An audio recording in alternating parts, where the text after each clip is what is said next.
The first ever billboards have appeared across the US advertising the existence of ex-Muslims. Now, how did it get there? How do we get to this point where we can publicly and openly say, hey, look, we're here and we're staying? Well, the idea behind this campaign, which is an Ex-Muslims of North America campaign, is if ex-Muslims remain hidden, a persecution also remains invisible. So despite the persecution of apostates, we at the Ex-Muslims of North America know that atheism is rising in the Islamic world faster than anyone could have imagined. But we know, especially in the West, not especially in the West, but also in the West, many apostates hide the lack of faith from their communities, especially their own families. So as long as apostasy remains an underground phenomenon, we cannot hope to win our rights and dignities. As long as ex-Muslims are hidden, we are easy to demonize and easy to dismiss. We believe if we stand together, we can stand strong. By the strength of our numbers, we can normalize dissent in the Muslim community. Now, this billboard is appearing in Chicago, Houston, and Atlanta, specifically, hopefully where Muslims will see it, right? Now, this was also accompanied by the campaign Awesome Without Allah, #AwesomeWithoutAllah. We are encouraging apostates, ex-Muslims, to come out and post their own stories about leaving the faith, right? There's also a bunch of videos being posted already, which have been compiled from current ex-Muslims. Some are in the closet, and many of them are already out. Now, the billboards didn't come as an automatic success. It took months of planning and countless rounds of rejections from companies who were concerned about offending sensibilities. One of the earlier drafts included a picture of Burak, and it said, Muhammad's flying donkey, Solomon's talking to ants, Moses making a staff turn into a snake, something like that. Would you believe this? That one was turned down. The reason it was turned down was because it was a cartoon, and there's been a history where stuff like this has triggered people into committing violent acts, right? So we don't want, they didn't want to take on the risk or the possibility of not just violence, but also, the backlash to the companies and the advertising companies. But the ones that they came up with have ended up on just the existence of ex-Muslims, just highlighting the fact that you can leave Islam. People are leaving Islam. Here we are, we're here to stay, and this is what's going on. So if you're an ex-Muslim still in the closet and you'd like to come out and you're ready to come out, there's a whole community of us. If you're in the US or Canada, there's Ex-Muslims of North America, which is a support group. You can join. And you can discuss and you can make friends and, connect with people that are going through the same thing, right? Because many people have the same experience. Many people have similar experiences when they leave a religion behind. There's a lot of shame, a lot of guilt, a lot of anger, a lot of, conflict with parents and family members. One individual I know was sharing that his dad was threatening to divorce his mom, which makes no sense. Like, honestly, it makes no sense. But anyways, that's how he was bullying this young man to come back home and to, talk to them or whatever. But the point is, it was such a ridiculous thing. And the stories I've heard, some of them are, you guys know, if you're ex-Muslim, you know what you're going through, right? And I'm one of the luckier ones. I have a very liberal family and I didn't have any of that. But a lot of people go through a lot of challenging, painful experiences, even grown-ups, right? Like, we're talking about adults that, they're scared that they're not going to be given access to the kids, or, it'll cause conflict with the ex-spouse who was still Muslim, the mom who was still wearing hijab and niqab, and so some of them are a little bit nervous to come out, right? So if you're in that situation, and you don't have to come out, but it'll be good if you do. And either way, whether you come out or not, there's support networks. I believe in the UK it's CEMB, and every community I think has an ex-Muslim support group. So reach out to them. You need to be interviewed to get in, and so it's a closed group. It's only for disbelievers, and it's a safe group where you can talk about your problems and you can get help, and it's like a family, right? It's a family. If you've lost your family, then there's a new family for you.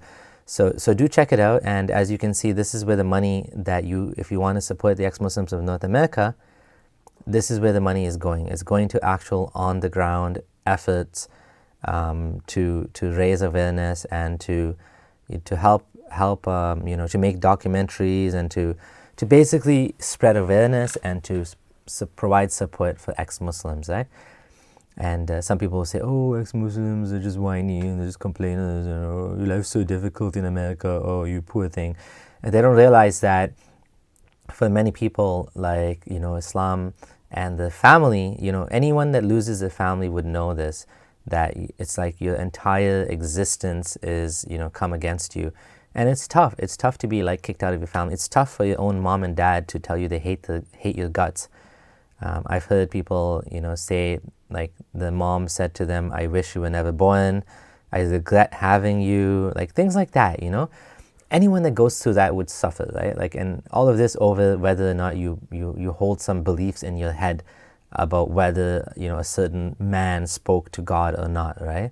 Which is really a personal belief, right? It shouldn't be, but some people are emotionally immature and they think bullying tactics, and they think that this sort of approach will actually convince the family members to return to Islam. Of course, it's not going to. The only way to convince someone that disbelieves is to help them with the issues of faith, not bullying. And, bullying and beatings and all of these things will only bring about an external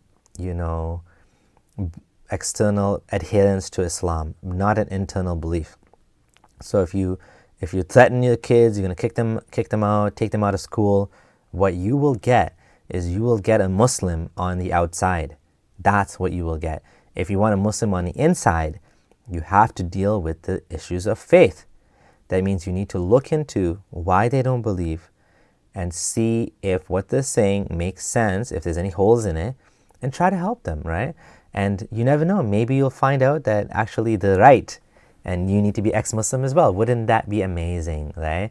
A child, a young man, a young woman who becomes ex-Muslim and the parents follow them. Of course, the more you've invested into Islam, the harder it is to leave it. Why is that? Well, it's simple, because your whole life is around this religion, right? And it's like, it's like a young tree versus an old tree. A young tree in the ground has small roots and you can still, upend it and you can move it.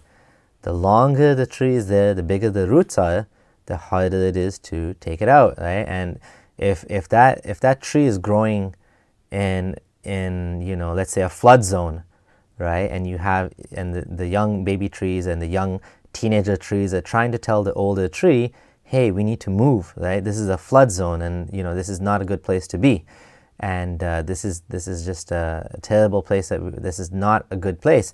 The old tree would be like, it's difficult for the tree to move. It doesn't want to move. It's happy where it is. It doesn't care that its whole life may be a lie. I mean, it's more likely that an older person is going to die soon, so they'd rather take the chances compared to a young person who still has the whole life ahead of them, and they're just going to be wasting it, on an imaginary belief, right? It's Pascal's wager backwards. It's like, well, it's not like what if you're wrong. It's like, what if you're wrong about Islam? Well, then your life is gone. It's Pascal's wager on it, flipped on its head, right? You're wasting the one and only life that you have. So, use the one and only life that you have to better yourself, to look into these things. If your children are doubting Islam, well, find out why. Talk to them, befriend them. Don't be their enemy, be their friend. Show them love. That's your main job in life, right? If you want them to go to paradise with you and you fear that they're going to go to hell, well, try to become their friend and try to talk to them. Don't kick them out. Don't do any of these bullying tactics, because that's not going to work. Trust me, no ex-Muslim I know came back to Islam because his parents kicked him out of the house. That never happens. If anything, that'll push them deeper into leaving religion and saying, look at this shitty religion, and look at what's happening to me, and look at all the bad things that happened to me ever since I left Islam. This is what Islam does, right? So you don't want to be that person that pushes your family member away from Islam because you're being a dick to them. Don't be a dick to your kids or your wife or your husband or your whatever, even your dad. I mean, I've never heard of dads leaving Islam. Usually if the dad leaves Islam, the kids are like more likely to leave Islam, I think.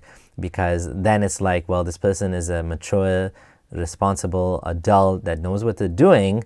I'm just a kid, and if they're leaving Islam, then hey, maybe there's something to it, right? So usually the other way is not an issue.